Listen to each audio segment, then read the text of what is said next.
Amen, amen. Are you blessed? Are you blessed with Batangas? And if you are, would you please go and help them? And I think one of the needs of this pastor is vehicle. Are you touched by the work? Well, so that we will be very mobile, especially pastor. And Batangas is now fast becoming highly urbanized, and we all know that the development is up in there, di ba? So, if I may say this, sasakyan ang kailangan ng pastor natin doon to go to different places and be able, and of course, the three pastors as well. Ayos ba yan, pastor? Amen, amen. Well, would you please rise and tell the persons standing beside you, all rise, come on. Mama, malakaya ka ba? Ewan ko, malalim na Tagalog po yan ng fisher of men. Yes, that is our what? What we are called for, fishers of men. To God be the glory.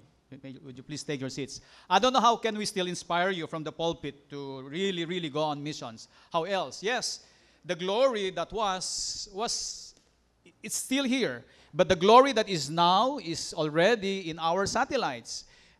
You've seen, of course, the two satellites already presented. Amen? Amen! Ang husay nila, ano?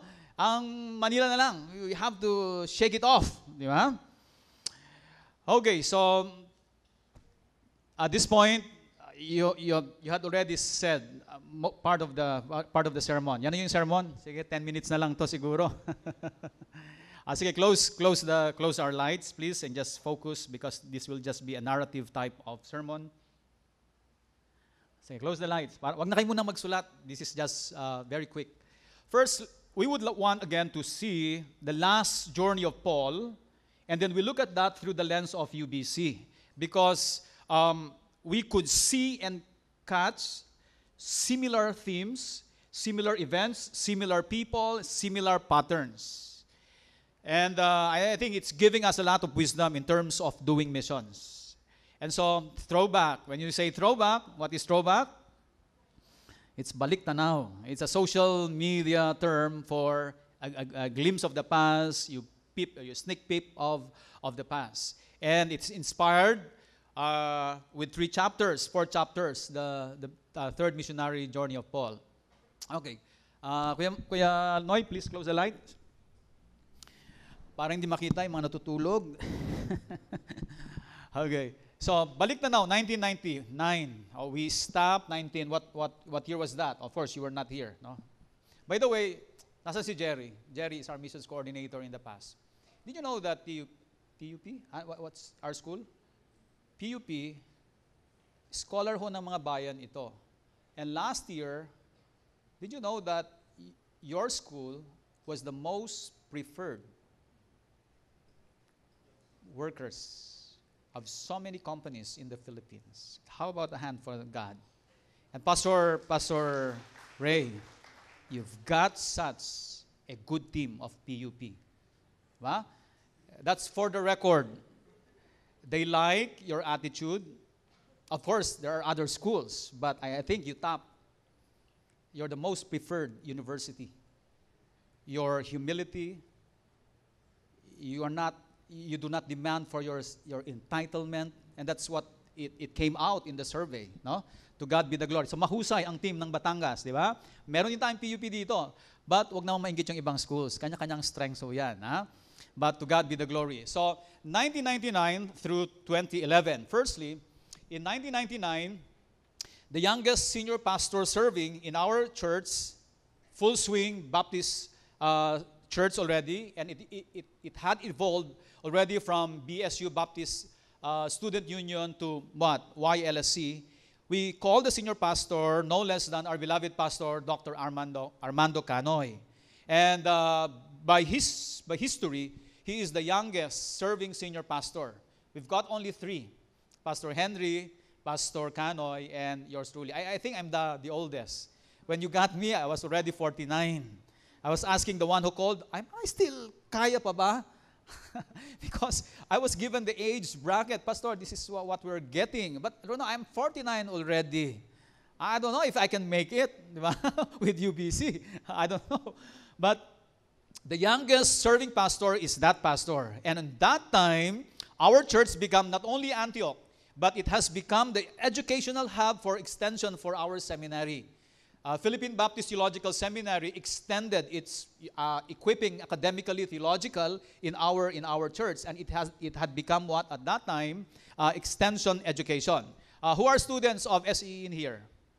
Who are students? We're students. Who are students of SEE? Amen. Praise the Lord. And you had benefited a lot already, and some of our pastor had already acquired units from that extension. And then all over Metro Manila, our church became the center of what? Extension for education. And that's how we serve our workers in Metro Manila.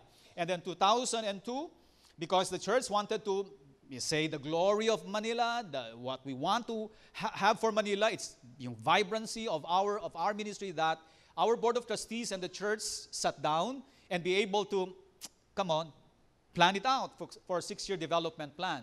So what's in there? It's all about strategy. It's all about goals on how we can stir up again our church. And then 2007, when YLSC Lagro was born under the leadership of Pastor Bong, and of course families of pastorals. Who else? Rondarios, Caluras, Alcantaras, Benaventuras. Please go back and help this church. It is growing church. They had an exhibit A of what it means to grow. They have already an extension outreach in Isabela. And I think this satellite is one, just like Batangas, is a satellite to reckon with. It's an emerging church in that heart of Lagro. But what we want to bring the Lagro to the heart of Quezon City. Do you know that Quezon City is the richest city in the Philippines? Hello? Revenues ng kanilang mga earnings, BIR, had that, I think, 3 years back. And I think, I'd like to believe up until now. So, what are we saying? We've got to put UBC at the strategic center. Kaya nga, alam niyo kung anong pinagpipray natin dyan? Hello, church? We're praying for the Katipunan, where UP, Ateneo, and Miriam. Do you want to go there? Well, we just like to inspire you because we want to be visible in all strategic university belts of the Philippines. Amen? That's our vision. Diba? That in every key city, we have YLSC. Oh, nag-rhyme yun, ha? Amen? Do you want that as a vision? Are you contented with 4 YLSCs? I don't think so. You want from Luzon to Mindanao. Diba? And then, 2008, we produced top of our laymen preachers. If you were part of this batch, tumayo nga kayo, yung mga preachers who were equipped and trained to be preacher. And would you please help us preaching? 2008. And then 2009, there you go. Your church, our church, came to what? Birth. It was birthed out. And I'm sorry kanina, because it's not part of the Rose Amarillo started it off as YLSC. But this pastor is the first pastor of Batangas, and then at the same time, YLSC. By the way, she passed already. She's with the Lord already. And then, of course, with the help of this family, the Cortez family, they donated. Did they donate the lot or they just on loan? Pahiram lang. Pinahiram nila yung lupa. And we pray na sa atin na yon. Did you know that nagpatayo na tayo ng Philippine Arena doon? Kaya kayong mga may lupa, kung kaya nyong i-donate, meron ba kayo sa Katipunan? You know what? Merong work ang Southern Baptist dyan sa Ateneo. I just had a talk with Vince. Where are you? The sister of Vince is working in Ateneo. I texted Vince. Vince, sabi ko, I'd like to pray for Katipunan. 3 years na ito. And I was able to talk to him. And merong work ang Southern Baptist dyan. And they don't know where to channel our Blue Eagles and the Maroons and the anong kulay ng Miriam? Pink hata sila kasi for all girls, di ba?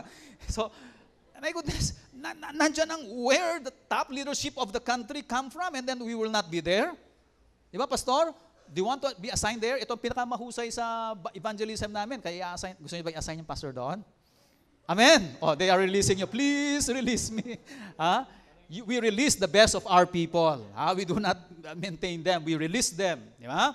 Of course, we have two coming up. Di ba? Si Christian at si Job. Di ba?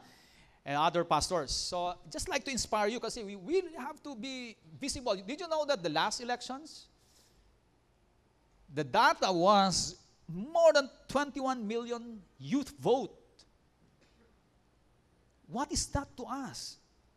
Youth ministry is still the main trust. And we can never go wrong. Resources-wise, yes.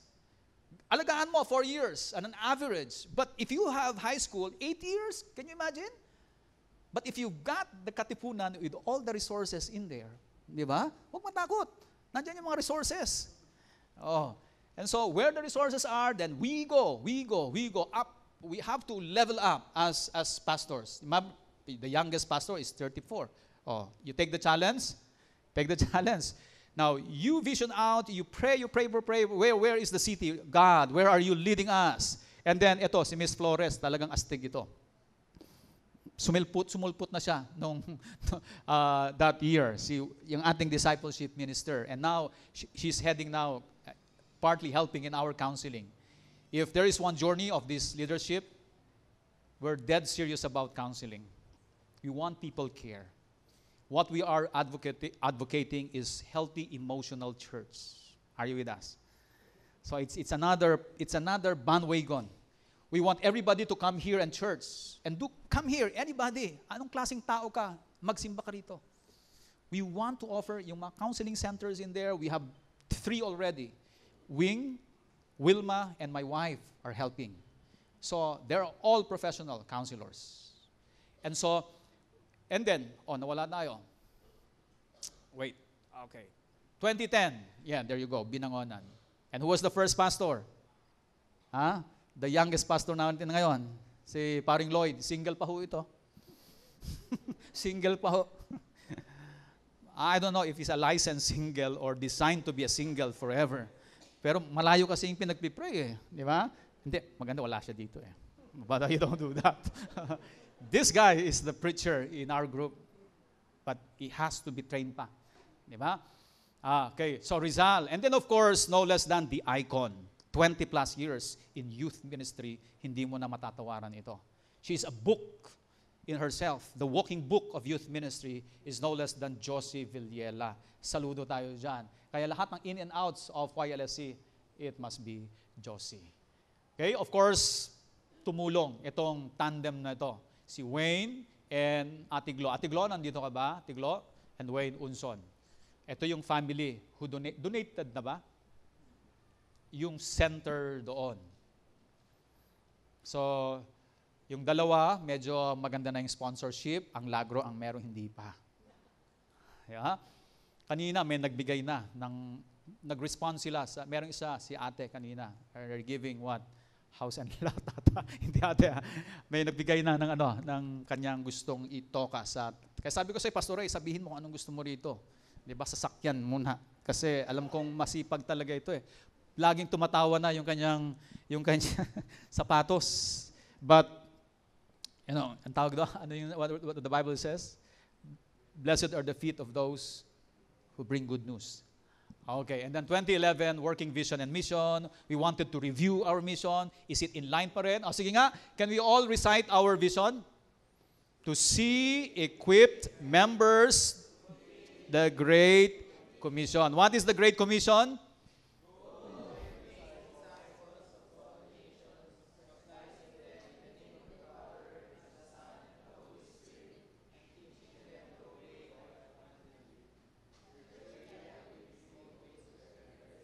Sabi ko na, PUP talaga mahusay. Kaya nila. Ano ang pinaka center emphasis ng Great Commission?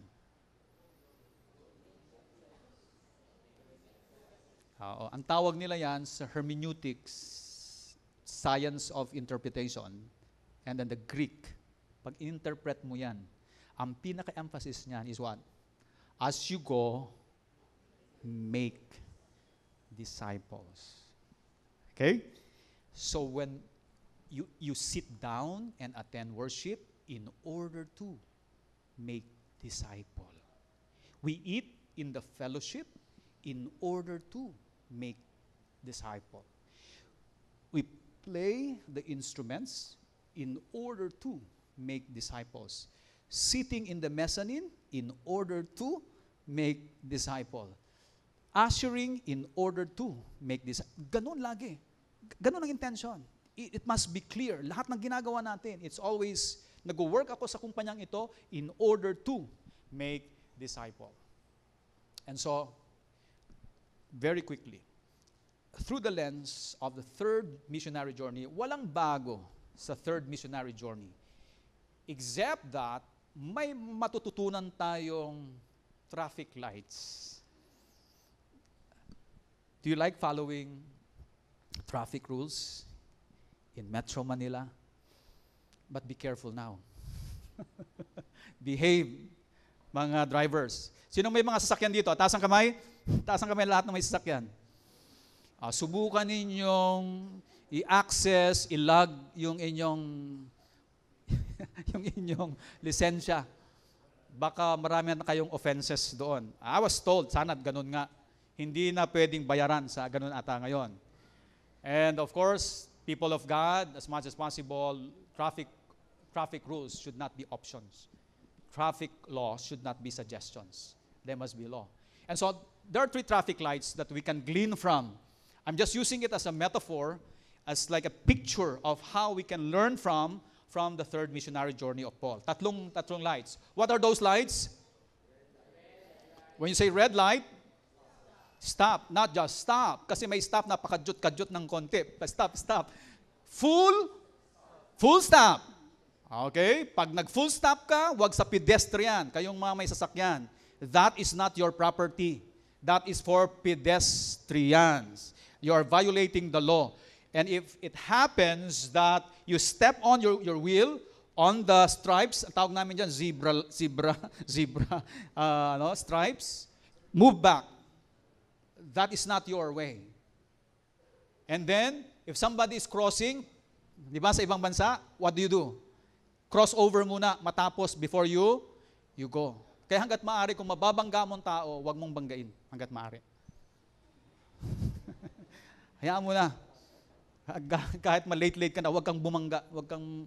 Everybody should now cooperate with our president. And so, 3 traffic lights that we can glean from this journey. And then, I said nothing new because, remember, he just revisited. Revisited, meaning to say, visited again. Double redundancy. So, binisita niya ulit. Reason why he had to visit again, kasi ganito yan eh. Di ba pag meron kang, kunyari, may mga gawain kang naiwanan, may na-produce kang mga tao, especially in missions, especially in church planting, you have to go back. Kasi kung nandun pa ba yung mga tao mo, nag-aaway na ba sila, o nasaan na sila, nagpuntahan na ba sa kulto, o anong nangyari na sa kanila, you've got to visit them, first to encourage, reorganize, and ito, kaya nag-journey na naman ng Paul because he wanted to correct some misunderstanding of the doctrines. Di ba? Just like kayo rin, pag may mga pinadala kayo, sana mga nanay dito. When you put your kids in condominiums and elsewhere, you've got to visit them because hindi nyo na alam kung ano mga pinagagawa nila ngayon. Di ba? In like manner, pag na-church plant mo, you have to go and really, hello, kumusta na kayo? Anong nang ginagawa ninyo? Church pa ba kayo? O club na kayo? Di ba? So, you've got to go. And that's the intention of the third missionary journey. He had to visit. Encourage. Ano ang Tagalog na encourage? Mamapalaya. ano? To encourage, magpalakas, then organize the leadership and be able to what? Explain again our theology. Ang tawag nila dyan, apologetics. And so, the route of Paul was this. Ito, from here. Saan siya nag-start? Ulit, Antioch. Parang UBC daw ito, main is Antioch. So, pag ganun siya, towards what? Towards north. And then extremely west. And then up west north. And then up, down, west, east. And then bumalik na naman siya. And then balik, and then go, and then Jerusalem. Now, if I may ask you, where is your north? Saan yung north? Can you point? Where is the north? Hello? Ito po, Marcos. Kung saan si Marcos, doon yung north. Saan ang south? Kung saan ang Duterte, south. Yan. Mindanao and then Ilocos. That's the point of origin. Yan ang tamang compass. So pag you put here, this face, nandyan. So Paul was going up in here towards what? North. And then swing to the west. And then emphasis on the Ephesus. And then up again on Wis. Sa Pangasinan kasi Wis eh. West. Diba? And then, magkababayan kami ni Kuya Henry. Mga ibanag kami, kaya medyo west side sa Cagayan. Mga ibanag. Okay, and then back na naman dito. And then here, ayan, lumabas na. Diba? Masaya. So that was Paul. Walang bago. But let's learn from the 3 points which I'll be using different lights. Firstly, our point on here is this. Let's all read. In missions,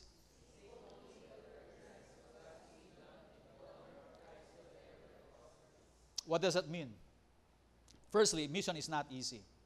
There's so many warnings. Sometimes stop, sometimes go, sometimes slow stop, and then many warnings. And even if there are warnings, and even if there are spiritual lights, do not stop. And if ever you stop, you still do this. Further the kingdom of God. Share the gospel even if you are stopping. And then also, honor Christ is always our message. Verbal and our life testimonies. And whatever it costs. It costs us, number one, a green light that you have to go. When you go, it is very expensive. Tama, mali. When you go, it's expensive. Maraming pera, maraming kwarta, maraming kung ano-anong gagawin mo. It's the cost of doing missions. Are you with me? When you go for missions, it's no ordinary missions. Hindi humura ang missions. Because it requires the entire church to set us off. And it requires a lot of logistics and finances to be able to go for missions. So if it is go, whatever it costs my life, it costs my wife, it costs my kids, whatever that is, as long as it is a clear call from God. Are you with me? Amen. Remember, there are 3 ranges of voice. Your voice, God's voice, and the devil's voice. You go here. Make sure you listen to God. Baka ikaw lang yan. No? And then, so whatever it costs. So firstly, of course, it costs, number one, some dangers. And normally, it's a red light. If it is danger, God would want us to stop and don't go. Right? Both in second and the first missionary journey, and even in this journey, the pattern of God, the Holy Spirit was so active in saying, stop. And when the Holy Spirit says, stop, then you stop. Then look and then listen. And so it's a red signal. Look at the verse. Let's all read. The city officials rebuked the crowd and not Paul for the commotion. Why is that? Why is that? Paul did not pursue, did not push the issue of challenging the mob and the commotion. He stopped for a while because he knew how God works. He stopped and let somebody else, and not just ordinary somebody else, but these are what? Officials who defended him. The one who proceeded, the one who had to follow, not the red light, but it's the go signal. And it was these officials who said to the one who were plotting, the mob, for Paul, would you please stop that? But Paul stopped and witnessing how God worked using high officials to stop this parang conspiracy, this amok, this mob, if I may use the term. So what is that? So when Paul was moving towards Ephesus, this one, there was this guy who wanted to organize a mob against Paul. And his name was Demetrius. Ano ko, Doc? Demetrius ang kanyang pangalan. So when he moved here, ito walang masyadong kwento rito. It's all in here, ang mga kwento. So when he was here, merong tao. You know why? Because nasagasaan yung negosyo nila. All because in the name of truth. Remember, if you go for truth, and if you will side for truth, marami kang makakaaway. Tama o mali? Hello? Marami kang makakaaway. Magkano ngayon ang pot money kay President? Bilyon. Ganon yun. In missions, ganon din. Pag nasagasaan ng katotohanan ang mga negosyante na hindi lumalaro ng tama sa pagninegosyo, trade and commerce, I tell you, they will organize. There's conspiracy of those people. So Paul moves to Ephesus. You know what Ephesus is? It's a site of a spectacular temple and the center of cult of the goddess of Artemis in Asia. Do you still remember your Greek mythology? So it's like occultism is so rampant in this particular city. Can you imagine what Paul was undergoing? And so out of that occultism, there had a business. They had, ang tawag nila dyan is silversmith. Parang it's like gumagawa sila ng kung ano-anong trade for in representation of such occultism to make for money. But what is Paul was preaching? He was preaching about what? The true God, the true worship, who to worship, the truth of the gospel. So pag tinamaan ang lahat ng bumibili doon sa trading na yon, ano mangyayari? Walang negosyo. And a certain man named Demetrius was organizing such. But Paul, he stopped. He stopped. This is such a big crowd. If I may paraphrase. And I could imagine how Paul would be feeling like, oh my goodness, malaki ito. Kaya mo bang lumaban pag buong batalyon, murahin ka, talagang patayin ka? But Paul needed to stop. Even there was a compelling motion for him, to move, but somebody else moved for him. Somebody policed for him. And these were no ordinary police, no ordinary defenders. They were all who? Officials. Huwag niyong gagawin kay Paul yan because it's against the Roman government. Tayo ang malalagot. Because if there's no due process, lagot tayo. And so that was the sovereignty of God. That sometimes we miss that out. When we plan for our missions, we go. Even the Lord says, maalon, wag kang pupunta. Pumunta ka, patay ka. Diba? Gagawaan ka ng Panginoon ng submarine. Ayaw kanyang mamatay. Lalo sa mission. No? Well, Paul meets there others who know, of course, John the Baptist's disciples and other people he met in there who did not know about the gospel. Only half. Kasi ang baptism of John the Baptist is only half of the gospel. It was about repentance in preparation of the coming of the Messiah. Di ba? Whereas the baptism that we know now as part of one of our ordinances is what? It's all about what? The gospel. Christ died, Christ resurrected, and Christ ascended. And He is giving us what? The gift of eternal life. And the reason why we are baptizing is because it's a symbol. It's ceremonial. It's ceremonial. No? But it's a complete. Itong disciples, hindi nila alam. And eventually, in Ephesus, the learning about the gospel had been completed. And so, Paul, the red light, he stopped. Everybody say stop. Really stop. Don't be stubborn with God. Huh? Do you want His stubborn love? Don't be stubborn with Him. Okay, next. So, which leads us to the second point. The second point is, what color do you think is?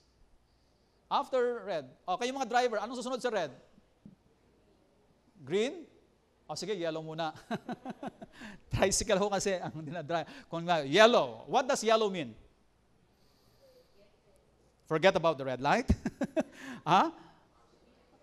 Be prepared.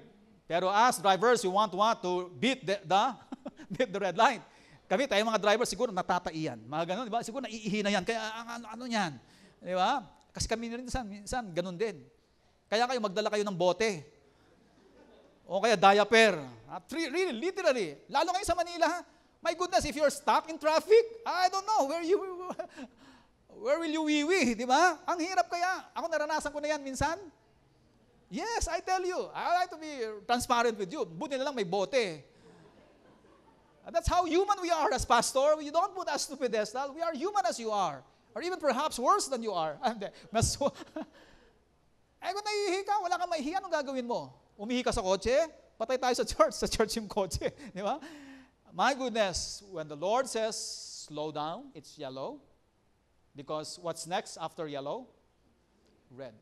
You have all the time to stop. And the Holy Spirit would want you to stop for a while, and then full stop, because what does that mean? It means that the Lord will refuel you, will energize you, will put some visions and all. Did you know that in the first, in here, in Ephesus? What's so special about Ephesus?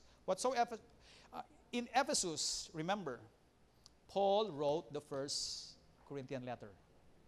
He wrote in Ephesus. Are you with me?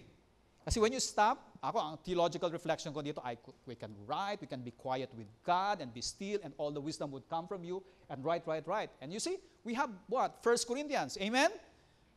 Kung hindi niya nag-travel si Paul, walang 1 Corinthians. And then, Ephesus. And so, yellow. What does it mean? Paul turns to Jerusalem in here. Dito, alam niya na kung anong rota niya. But in here, Paul turns to Jerusalem where there will further dangers and imprisonment. What does that mean? There's gonna be what? Hardships. Where at? In Jerusalem.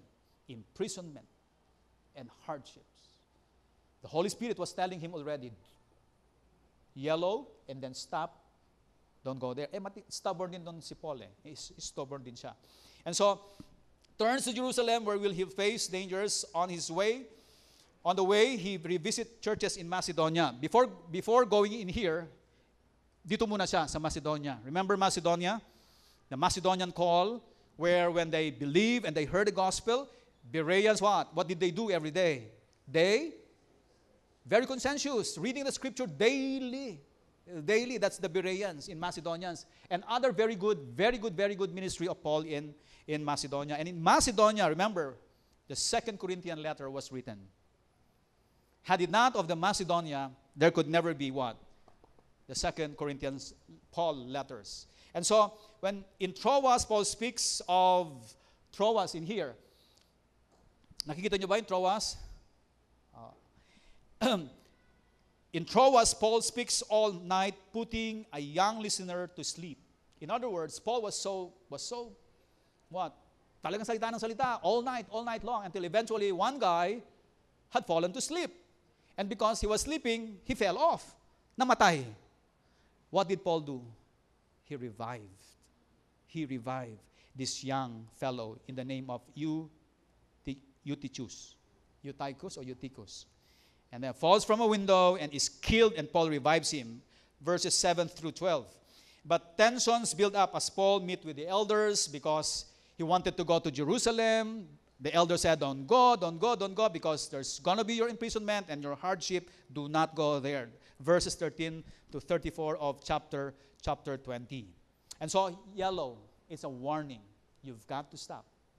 Slow stop and then full stop. Full stop. Because, nanay, stop. Mga tatay, stop, because merong gagawin ang Panginoon. Okay? And in full stop, we are able to reflect what had we done wrong, and then be able to, like Paul, he was able to write. What letter is that? 2 Corinthians. Where did he write it? Where at? Okay, next. And so, the last one, which leads us to the last point, is green signal. And it's about go. So, ano yung tears? Hardships in missions. What's the other one? Yung kanina isang point? Hardships. And then what do you still have? Dangers in missions, and then tears. Do you love going to missions? Magbaon ng malaking drum. Talagang nakakaluha, especially when you are living behind people that you disciple. Sometimes it's not easy to release people, right? And there's going to be what? A lot of separation, anxiety. It's hard really living them. It's hard, I tell you. Especially with Paul, talagang si Paul nag-invest siya ng kanyang emotions. When you go out for missions, you don't look at people as simply object of missions. You look at them as people with life, with emotions. Especially your co-workers. You do not just see them as staff. You do not just see them as volunteers. But these are what? Volatile or vulnerable emotions that when you leave them, they will cry, tears run down. And so, many shed tears. And Paul needed to go. It did not stop him, even if they were all crying. And in this case, there was literally shedding of tears because Paul was saying, this is already my last visit. And you can't see me anymore. You can't see me any longer. Di ba nakakaano yon? Because alam na nila na Paul was bibitayin. Alam nila Paul that he would no longer go back because he would soon be executed. Alam nila mamamatay si Paul. And so it's hard really, but it should not stop us. Go. Kaya, Cynthia, yung anak mo, thank you for letting go. It's a green signal. Sometimes it's hard to release. It's hard to release, especially if this is your what? Your peace offering to God. If this is your loves, and then releasing. And that's how missions work. And Paul, imagine how many missionary journeys he had. How many? This is the last. 3. In all his journeys, he had invested into the lives of many people. Are you with me? Friends, disciples, barkada, gang, katropa, and all, ang hirap kaya. But, go. Go. So, the whole gathering is near tears, as Paul tells them that they will not likely to see him again. Chapter 20, 25 through 31. And, of course, why were they shedding off tears? Shedding down tears. All because they knew, itong mga elders, Paul, huwag ka na pumunta ng Jerusalem. Makukulong ka lang dyan eh. Paul, huwag ka nang punta ng Jerusalem. Grabing hirap dyan. And so they were all shedding because alam nila kung anong mangyayari kay Paul. Can you imagine if we send Pastor Ray sa Ephesus o sa Jerusalem? Kayo, ginugo nyo na si Pastor, ano ba kayo? Gini-give away nyo na? So, tears should not stop us. Sometimes, we feel ambivalent. A term means you are trapped into two. Like, you want to go, but you don't want one side of you. Diba? Gusto kong bumait, pero, ayun, may thorn in the flesh. Gusto kong pumunta, hindi makalarga kasi merong, matindi. Okay, and so, after they pray together, Paul, what? He bids farewell and goodbye. And off he went where? In here, from Ephesus. But from there, what did Paul write? He wrote from Ephesus the book of Romans. Is it a letter, history, or gospel? What genre? Letter of Paul to the Romans. It's an epistle. Letter? Okay. And so, after they pray together, Paul bids his dear friends goodbye. And then when he's nearing Jerusalem, he was again warned by someone. His name is, ito, ipangalan ninyo sa inyong anak, Agabus. Agabus. By a prophet named Agabus, telling him, Paul, may mangyayari sa'yo dito. May mangyayari sa'yo. But Paul reported to the church in Jerusalem, very receptive church of his missions to the Gentiles in his missionary third journey and all. Very receptive church, he reported.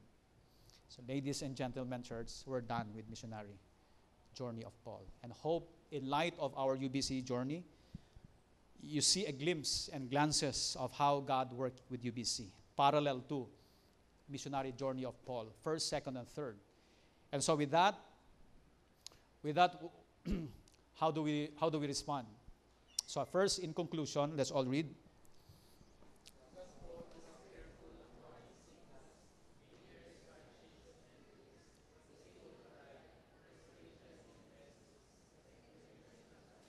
You see? Because he knew how to follow different lights from God and being able to produce 3 of the most beautiful letters and book of Paul and more. Pastoral letters and 1 epistle. And what else? Let's all read. Because Paul was careful on warning signals. What are those? Dangers, hardship, and tears. Paul and his students were able to witness in Asia. In other words, all Asia heard the gospel. Amen? All Batangas, when? and all Manila, and that was Paul. And then, what's next? BTC. Let's all read. Determine to follow God's leading no matter what it costs. Your life, just like Paul, your money, your pocket, your wife, your children, go. Go. You can never go wrong with God. You can never go. You ask our missionaries, yung mga balik, sila Dr. Jojo and Dr. Ann. Tanungin nyo sila kung anong mission and all their kids. No? They've got sweet, sweet stories about health missions. Diba? And then next, trust. Let's all read. Trust God to transform adversities to opportunities. Yes, marami yan. We do not want to water down what is missions. Talagang mahirap ang missions, we will be telling you. But it's so sweet to be in there. Because the Lord, as you dive into missions, He will turn all what? Adversaries and adversities to opportunities. You see, the whole Asia heard the gospel. And then Paul was able to write those letters of Paul. And then lastly, let's all read. Commit to something more important than your life. And what is that? Yes. Huwag nang makutento kung anong ginagawa mo ngayon. Are you just contented of studying? Are you just contented of just working 5 days a week? Are you just contented being in your office? Hello. Let's all level up. I don't know how we can best inspire you. But if it is really for missions, I tell you, your life will be of significant value in His kingdom. You invest on what is eternal rather than on what is temporal. Okay?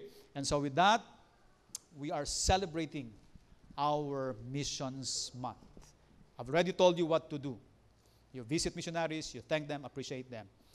And also, after this, you will respond what? In missions giving. We know that missions is the heartbeat of God. Amen? And it is likewise for UBC. And you know what? The biggest chunk of our budget is where?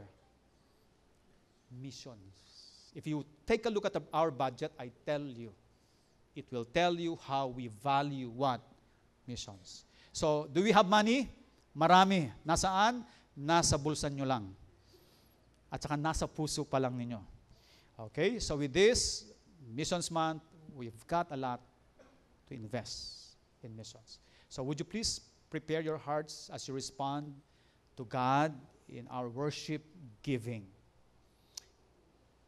Prepare your tithes and offerings, and if you prepared them already, would you please hold them and lay over your hand, and we will pray for that. Sige, would you please bow your heads, ready your tithes and offerings, and we come to God in prayer.